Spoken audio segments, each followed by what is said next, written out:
পশ্চিম বিহালীৰ আঞ্চলিক ছাত্ৰ সন্থাৰ সভাপতি অন্তৰীপ গগৈ, সাধাৰণ সম্পাদক আমাৰ বিকি শইকীয়া আৰু বিহালী আঞ্চলিক ছাত্ৰ উপদেষ্টা আমাৰ প্ৰাক্তন সভাপতি কুকিল হাজৰিকা আদি কৰি আমাৰ ছাত্ৰ সন্থাৰ সতীৰ্থ বন্ধুসকল আমাৰ বিশ্বনাথ চাৰিআলি আহিছে আৰু আমি সৌভাগ্যৰ কথা অসম সাহিত্য সভাৰ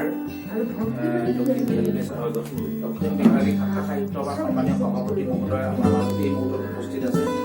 আমি তেখেতলোকক ধন্যবাদ জ্ঞাপন কৰিছোঁ। গতিকে আজি এই মহান দিনটোত আমি আনুষ্ঠানিকভাৱে অসম ছাত্ৰ সন্থাই আগবঢ়োৱা প্ৰতিমা পাণ্ডে এৱাৰ্ড আগবঢ়োৱাৰ কাৰণে খুবেই আনন্দিত হৈছোঁ, গৌৰৱান্বিত হৈছোঁ। আমি আনুষ্ঠানিকভাৱে আপোনাক আমাৰ মৰমৰ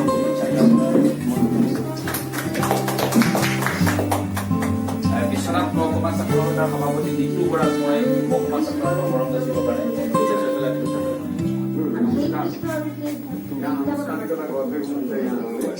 বিশ্বনাথ চাৰিআলি আঞ্চলিক ছাত্ৰ সন্থাৰ সভাপতি প্ৰবীণ মদন মই মৰম যাচিবৰ কাৰণে ভাস্কৰ দা গুড মৰ্ণিং। ভাস্কৰ দা, মই বিনোদ খানাল ছাৰৰ ঘৰত আছো।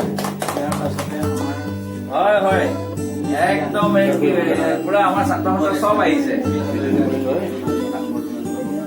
থেংক ইউ দাদা, থেংক ইউ। ঠিক ঠিক, হয় হয় হয় হয়,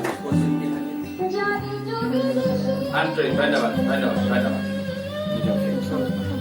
ঠিক চব আহিছে। মই মহকুমা ছাত্ৰ সন্থা বিশ্বনাথ চাৰিআলি আছো, বিহালী পূব বিহালী, পশ্চিম বিহালী, দক্ষিণ বিহালী শাখা সাহিত্য সভা ছাৰৰ বাসগৃহতে আছো। আপোনালৈ বহুত বহুত অভিনন্দন জ্ঞাপন কৰিছো।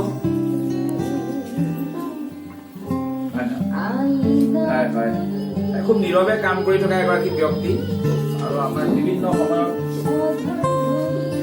থেংক ইউ দাদা, চানমাৰীত লগ পাই আছো। গতিকে আমি সুখী হৈছো। গতিকে আমি ছাৰ এই মুহূৰ্তত আপোনাক আমাৰ বহুত বহুত অভিনন্দন জনাইছো ছাত্ৰ সন্থাৰ পৰিয়ালৰ আৰু অহা 27 তাৰিখে গুৱাহাটী চানমাৰীত অনুষ্ঠিত হ'বলগীয়া সেই মহান অনুষ্ঠানলৈ আমি আপোনাক সাদৰেৰে আপোনাক অনা নিয়া কৰিবৰ কাৰণে